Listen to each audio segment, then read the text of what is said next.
You're watching the News Channel 15 Highlight Zone. Well, forget the crab cakes, the mozzarella sticks, and even the California spring rolls with a tasty dipping sauce. The appetizers have been devoured. Now it's time for the main course as we welcome you to a special Tuesday night edition of the Highlight Zone as boys sectionals get underway. That all sounds tasty. From now on, you've got to win it to stay in it. That's the case at Norwell, DeKalb, and Blackhawk. We'll also head to Paul Bateman Gymnasium in Garrett and the Stardome down in Bern. All right, but first we're going to start in 4A where it's the unstoppable force versus the immovable object. New Haven, led by Notre Dame recruit V.J. Beacham, an offensive juggernaut in his own right. The Bulldogs putting up 70 points a game as a team. On the other side, how about Jay County? The top defense in the entire state is the Patriots, giving up just 34 points a night. Something would have to give at Huntington North as it's your Highlight Zone game of the week. The team's coming in with identical 17-3 records, and we picked this one up early. Jay County Scott Schwederman misses, but you know what? He sticks with it, and that would pay off. He gets the bucket.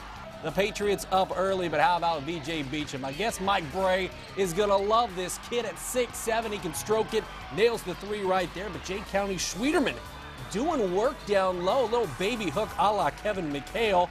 New Haven, though, still up early. How about third quarter action now? Jay County's Brock McFarland with the bucket, but New Haven still clinging to a 2-point lead. Fourth quarter now, Monte Stevenson drives it in, but it's now Jay County with the lead. How about this?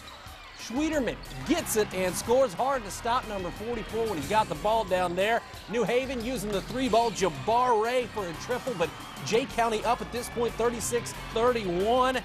How about Jay County using the defense? That's why they're number one in the state. Jay County beats New Haven in what's a shocker to people here in Fort Wayne, 49-36. This is huge. They were probably the second best team in our sectional besides Homestead, and we came out and we just did our thing and played the way we're supposed to play, and we beat them. It's a huge confidence builder. We can feel like we can beat anybody now. Well, it's a big win because if you don't get step one, you can't get step two. So we're happy. New Haven's an outstanding basketball team. Our kids really played well in the second half, struggled a little bit with some shots in the first half, but once we got the lead, they really played smart. Really proud of my team tonight. Patriots fans were loud. They had reason to be. They're going to play Wayne at 6 o'clock on Friday night. How about the other half of the bracket at Huntington North? The host Vikings taking on Southside. Early on, South Nathan Thomas gathers the loose ball and knocks down a 15-footer South with an early 4-point lead. On the inbound, how about Brock Gower knocking down a big three for Huntington North. More from the Vikings, and they were getting Neanderthal-like. How about this? Levi Lawson left alone. Lawson, a huge night, 22 points, but South trying to chip away into that Huntington North lead. Donovan Clark for three a little bit later. You're going to see Mike Novell's team go to Clark again as he drives and scores, but it's the Vikings winning on their home court by a final of 60-50 over the Archers. Let's go to 4A action up at DeKalb. The Barons taking on the Columbia City team that made it to semi-state 3A last year. End of the first quarter, Garrett Heinen just beats the buzzer. Eagles up by 6, and Columbia City adds to its lead in the second. Daniel Wall finishes off the oop. He had a game-high 21 points. Then it's Drew Benedict. Sweet scoop high off the glass. DeKalb coach John Everingham, what do you think about that?